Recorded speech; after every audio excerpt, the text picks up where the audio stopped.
Now we're going to open up the feet, a little wider, toes facing out to the corners. We're going to bend the knees. We're going to cross the wrist, lift, big hoop, cross, lift, big hoop. So we come from the center up and then out to the outside. So cross, lift in the middle. Yep, there we go. Good. Cross, lift, big hoop, cross, lift, big hoop. Awesome. So we've automated that. That's a part we don't even have to think about. We're all doing it.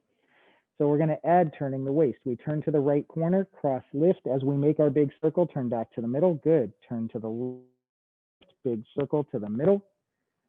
Turn to the right, cross, lift. To the middle.